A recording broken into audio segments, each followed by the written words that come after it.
A very good morning, student. How are you all? I hope you all will be fine. Student हम जो unit कर रहे हैं, P block कर रहे हैं, ठीक है। पी ब्लॉक में कल हमने नाइट्रोजन फैमिली को जो है वो कंप्लीट कर लिया था। आज स्टूडेंट हम ऑक्सीजन फैमिली स्टार्ट करने जा रहे हैं, ठीक है। पी ब्लॉक में हम ऑक्सीजन फैमिली को जो है वो स्टार्ट करने जा रहे हैं। तो स्टूडेंट ऑक्सीजन फैमिली को हम चैल्कोजेंस कहते हैं। क्या कहते हैं ऑक्सीजन फैमिली को? चैल्कोजेंस। क्या कहते हैं? चैल्कोजेंस कहते हैं।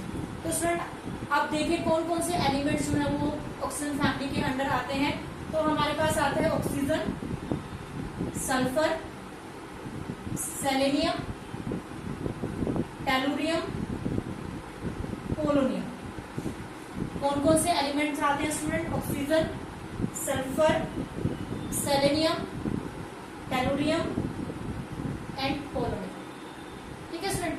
तो आपको पता है कि ऑक्सीजन का सबसे पहले हम यहाँ पर इसके इलेक्ट्रॉनिक कॉन्फ़िगरेशन के बारे में बात करेंगे। Electronic configuration. तो स्टूडेंट आपको पता है कि ऑक्सीजन का एटॉमिक नंबर कितना होता है? 8 होता है। सल्फर का कितना होता है? 16। अब आप इसमें 18 ऐड करेंगे तो कितना आएगा? 34। फिर आप इसमें 18 ऐड करेंगे, कितना आएगा? 52। और फिर आप इसमें 32 ऐड करेंगे तो कितना आएगा स्टूडेंट? 84। कितना आएगा? 84। अब हम यहाँ पर क्या लिखते हैं? इनकी कॉन्फ़िगरेशंस को राइट करते हैं, ठीक है। तो आपको पता है ऑक्सीजन की 8 है तो हमारे पास कॉन्फ़िगरेशन क्या होगा? 1s2, 2s2, 2p, 2p6, sorry 2p4, 4 और 2 6 और 2 8, ठीक है।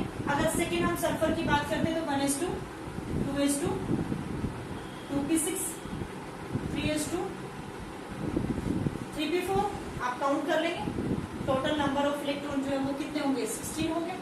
उसके बाद स्टूडेंट हम चलते हैं सेलेनियम पर, ठीक है। सेलेनियम पे जब हम मूव करते हैं तो सेलेनियम का जो है एटॉमिक नंबर 34 है।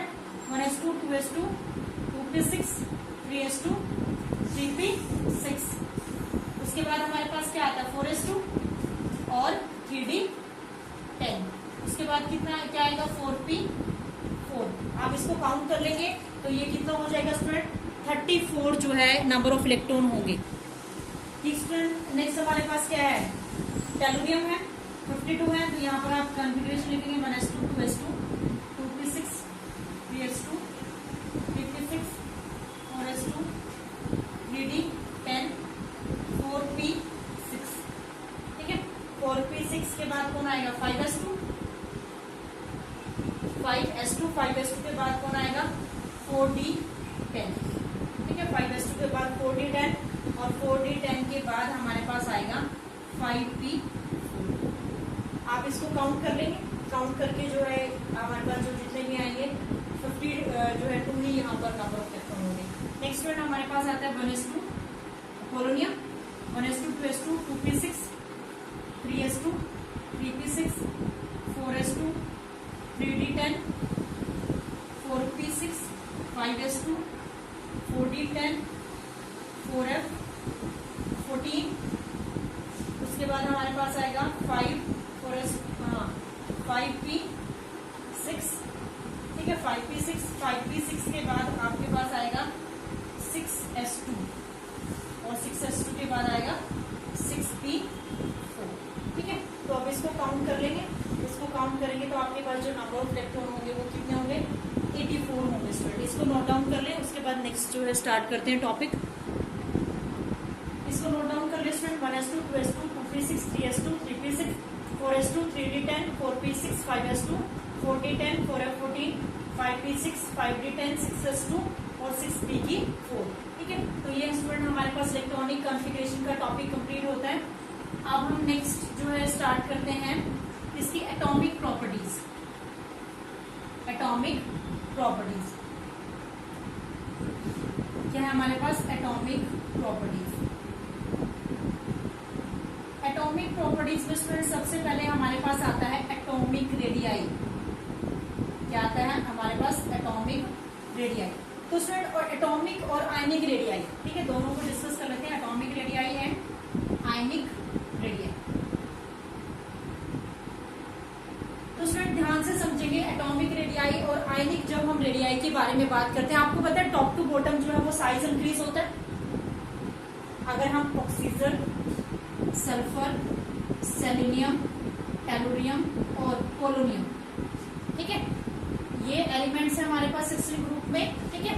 अगर हम इसका 15 ग्रुप के कंपैरेटिवली साइज में जो है क्या करते हैं, कंपैरिजन करते हैं, तो स्टूडेंट 15 के कंपैरेटिवली जो 16 ग्रुप के मेंबर होते हैं उनका साइज जो है वो स्मॉल होता है, ठीक है। आपको पता है जो साइज क्या होता है, स्मॉल होता है। पीरियड्स में जो है साइज डिक्रीज होता है, in periods size decreases due to increase in nuclear charge, due to increase in nuclear charge and attraction between the nucleus and outermost shell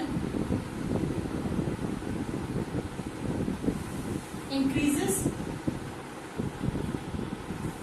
तो जो है 15 ग्रुप के comparatively 16 group have smaller size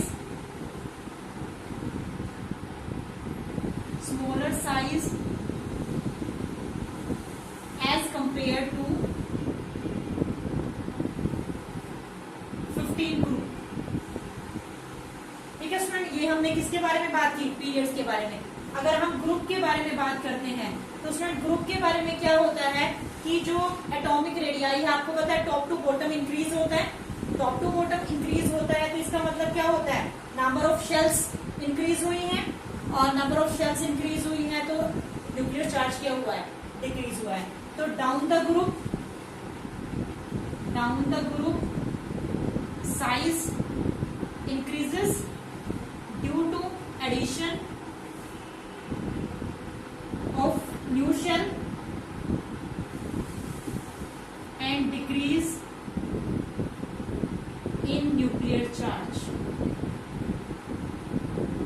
addition of new shell and decrease in nuclear charge। समझ में आ गया student, atomic radii क्या होता है, डाउन द ग्रुप इंक्रीज होता है क्योंकि नंबर ऑफ शेल्स जो है वो इंक्रीज हुई है, नंबर ऑफ शेल्स इंक्रीज हुई है तो न्यूक्लियर चार्ज क्या हुआ है, डिक्रीज हुआ है। और जब हम पीरियड्स में मूव करते हैं तो जो एटॉमिक रेडियाई और आयनिक रेडियाई है स्टूडेंट क्या होते हैं, डिक्रीज होते हैं, क्योंकि attraction between the nucleus and the outermost shell क्या हो जाती है, इंक्रीज हो जाती है। और उसके बाद जो है जो न्यूक्लियर चार्ज है वो क्या हो जाता है, इंक्रीज हो जाता है। तो न्यूक्लियर चार्ज के इंक्रीज होने से तो क्या होता है, साइज जो है वो डिक्रीज होना शुरू हो जाता है। Is that clear to everyone, atomic radii है, आयनिक रेडियाई। तो स्टूडेंट सेकेंड हमारे पास आता है आयोनाइजेशन एंथैल्पी। इसको ध्यान से समझेंगे। Second is the ionisation enthalpy.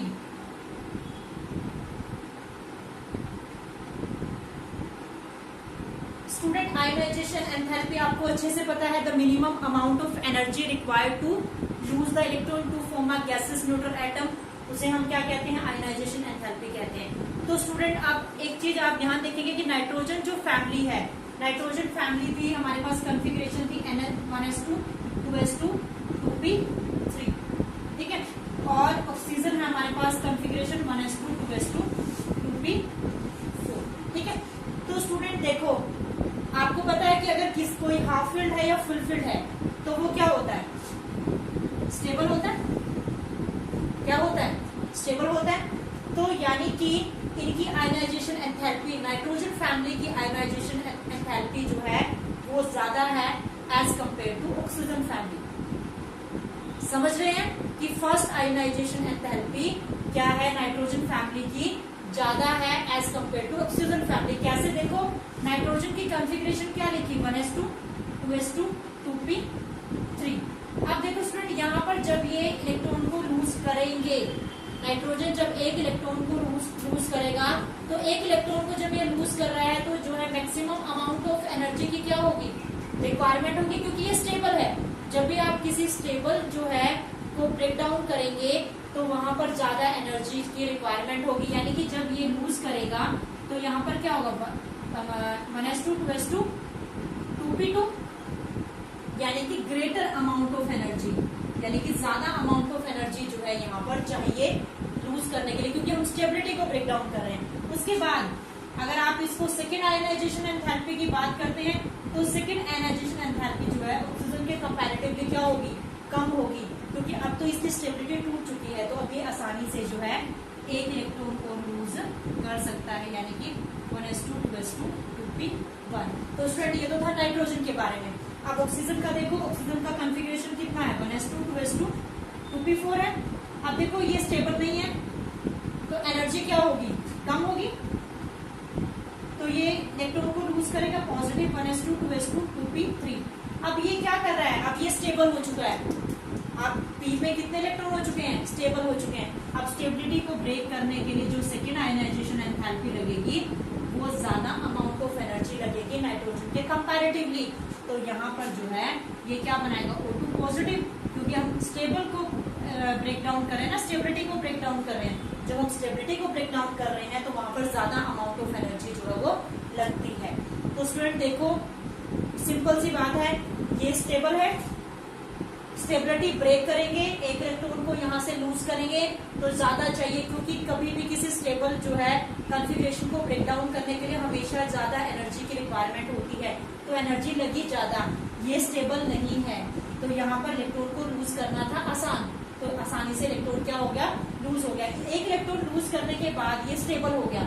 अब ये स्टेबल हो गया तो यहाँ पर जो सेकेंड आयनाइजेशन एंथैल्पी लगेगी ना वो ज्यादा लगेगी किसके कंपैरेटिवली, फर्स्ट जो है आयनाइजेशन एंथैल्पी के कंपैरेटिवली सेकंड जो है वो ज्यादा आयनाइजेशन एंथैल्पी होगी।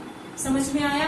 और टॉप टू बॉटम जो है आयनाइजेशन एंथैल्पी स्टूडेंट क्या होती है, डिक्रीज होती है, क्योंकि साइज क्या होता है, इंक्रीज होता है। और जो फर्स्ट जो एलिमेंट होता है, अगर हम ऑक्सीजन की बात करते हैं, ठीक है, तो ऑक्सीजन की आपको पता ही है कि जो ऑक्सीजन का जो है क्या होता है, साइज जो है स्मॉलर होता है। साइज स्मॉलर होता है तो इनके बीच में जो है डबल बॉन्ड एग्जिस्ट करता है। नाइट्रोजन के बीच में ट्रिपल बॉन्ड था तो ऑक्सीजन के बीच में आपको पता है डबल बॉन्ड एग्जिस्ट करता है। तो डबल बॉन्ड एग्जिस्ट करता है तो इस वजह से जो है ज्यादा अमाउंट ऑफ एनर्जी जो है वो लगेगी बॉन्ड्स को ब्रेक करने के लिए, क्योंकि जो है साइज क्या होता है, स्मॉल होता है। तो स्मॉल साइज होता है तो एनर्जी की रिक्वायरमेंट क्या होगी, ज्यादा होगी। समझ में आ गया कि टॉप टू बॉटम जो है आयनाइजेशन एंथैल्पी क्या होगी, डिक्रीज होगी, क्योंकि जो है साइज क्या होता है, इंक्रीज होता है। तो स्टूडेंट इसको नोट डाउन कर लेंगे। स्टूडेंट नेक्स्ट प्रॉपर्टी आती है हमारे पास electron gain enthalpy. Third property की हम यहाँ पर बात कर रहे हैं, इलेक्ट्रॉन गेन एंथैल्पी।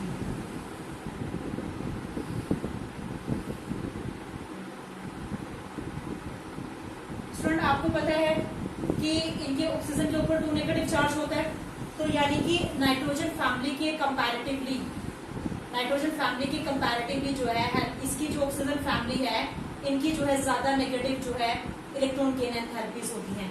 क्या होती है, more negative electron gain enthalpy, ठीक है। यानी कि हेलोजन के बाद ये सेकंड नंबर पर आते हैं जिनकी ज्यादा जो है इलेक्ट्रॉन गेन एंथैल्पी होती है। ठीक है स्टूडेंट्स, क्लियर है यहाँ तक। उसके बाद अगर हम टॉप टू बॉटम की बात करते हैं तो स्टूडेंट टॉप टू बॉटम जो है इलेक्ट्रॉन गेन एंथैल्पी क्या होती है, डिक्रीज होती है। सबसे पहले ऑक्सीजन है, sulphur, selenium, tellurium and polonium. अगर आप टॉप टू बॉटम बात करते हैं तो इलेक्ट्रॉन जो है गेन एंथैल्पी डिक्रीज होगी, इलेक्ट्रॉन गेन एंथैल्पी डिक्रीजेस। ठीक है, रीजन क्या है, साइज जो है क्या होता है, इंक्रीज होता है और न्यूक्लियर चार्ज डिक्रीज होता है। अगर लेफ्ट टू राइट की बात करते हैं, पीरियड्स में बात करते हैं तो इलेक्ट्रॉन गेन एंथैल्पी क्या होती है, इंक्रीज होती है। यानी कि 15 के कंपैरेटिवली जो 16 ग्रुप है उनकी ज्यादा नेगेटिव जो है वो इलेक्ट्रॉन गेन एंथैल्पीज है। ठीक है, समझ में आया, क्योंकि साइज क्या है, कम है और न्यूक्लियर चार्ज क्या है स्टूडेंट, ग्रेटर है। तो ये नोट डाउन कर लेंगे। तो स्टूडेंट नेक्स्ट हमारे पास आता है इलेक्ट्रोनेगेटिविटी। इलेक्ट्रोनेगेटिविटी फोर्थ आपके क्या है, इलेक्ट्रोनेगेटिविटी। अब स्टूडेंट देखो इलेक्ट्रोनेगेटिविटी में, ठीक है, अगर हम बात करते हैं इलेक्ट्रोनेगेटिविटी तो ऑक्सीजन जो है उसकी ज्यादा, ऑक्सीजन फैमिली जो है मोर इलेक्ट्रोनेगेटिव है। ऑक्सीजन फैमिली जो है is more electronegative, is more electronegative than nitrogen family.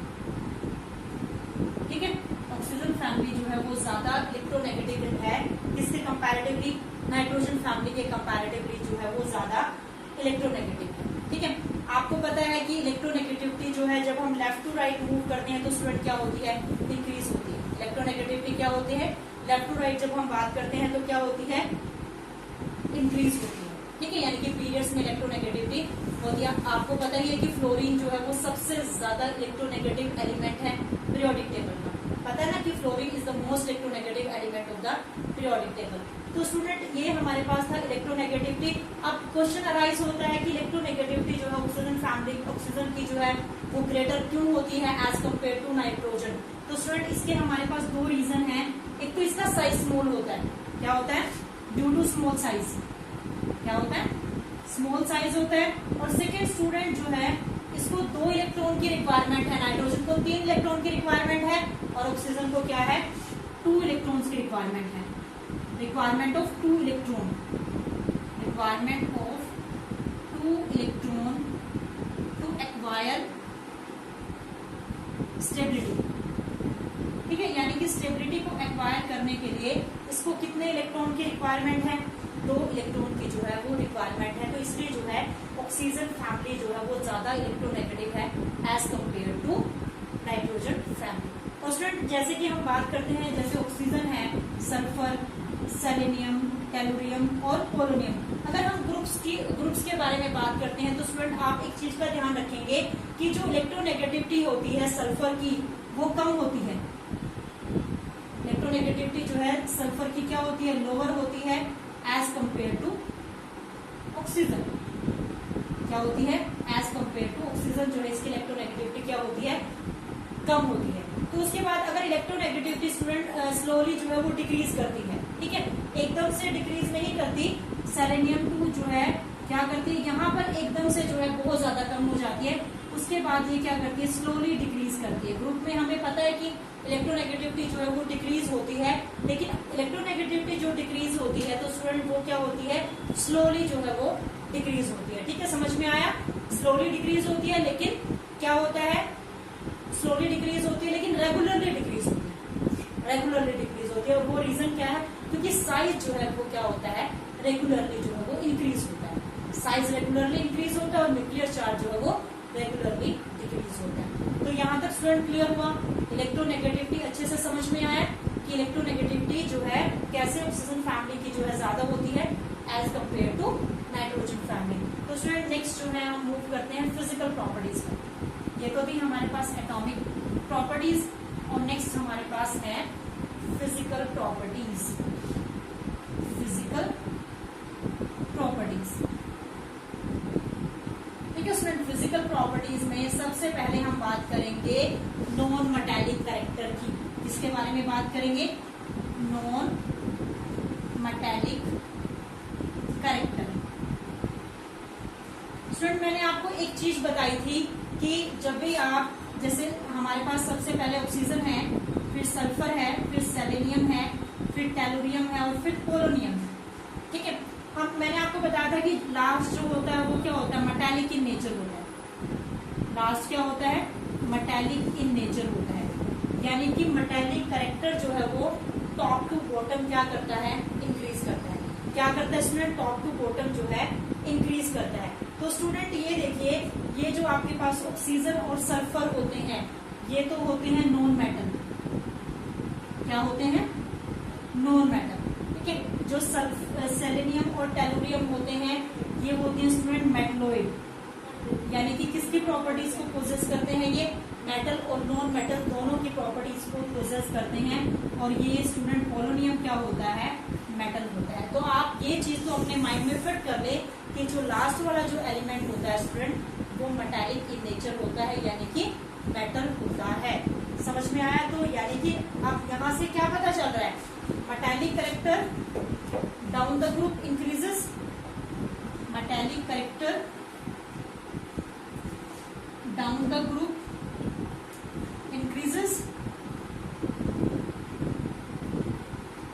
ठीक है। मेटालिक कैरेक्टर क्या होता है, डाउन द ग्रुप क्या होगा स्टूडेंट, इंक्रीज होगा, ठीक है।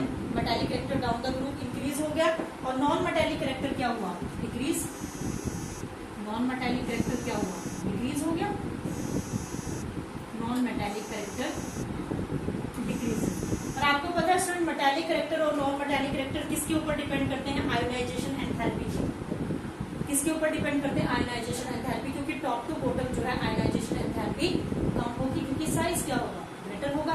जब साइज ग्रेटर होगा तो ये क्या होगी, आयोनाइजेशन एंथैल्पी जो है वो कम लगेगी, और मेटालिक कैरेक्टर जो है वो ज्यादा होगा, क्योंकि मेटल के पास लूज करने की टेंडेंसी मैक्सिमम।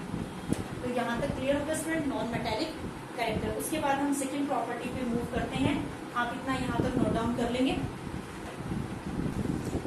ये स्टूडेंट नेक्स्ट हमारे पास प्रॉपर्टी है मेल्टिंग एंड बॉइलिंग पॉइंट, ठीक है। देखो स्टूडेंट हमारे पास जो एलिमेंट है वो कौन से हैं, ऑक्सीजन, सल्फर, सेलेनियम, टेलुरियम और पोलोनियम, ठीक है।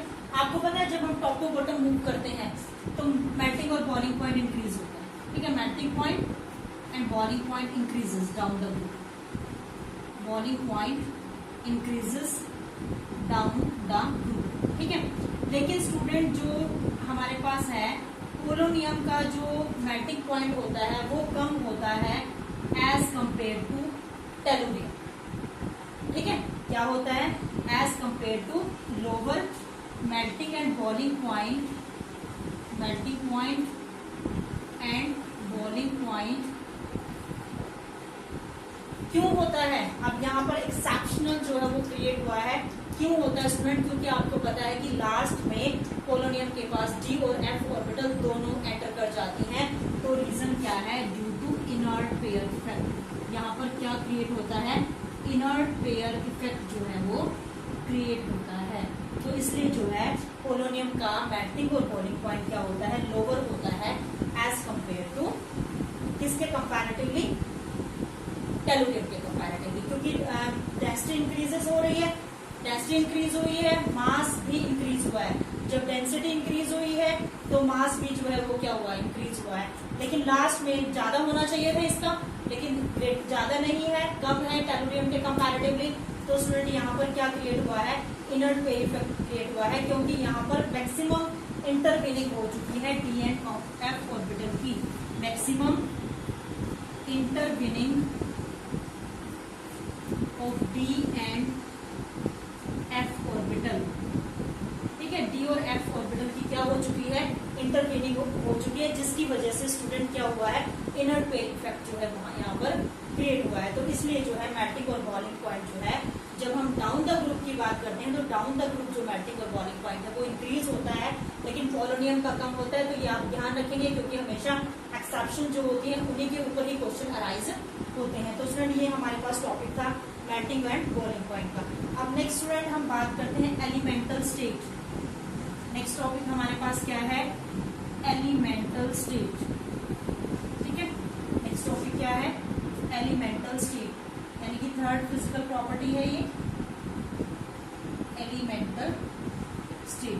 तो स्टूडेंट एलिमेंटल स्टेट में आपको पता है कि जो सबसे पहले ऑक्सीजन है, स्टूडेंट आपको पता है कि ऑक्सीजन जो है वो किसकी फॉर्म में एग्जिस्ट करता है, O2 की फॉर्म में एग्जिस्ट करता है। तो उसको हम बोलते हैं डाई एटॉमिक मॉलिक्यूल।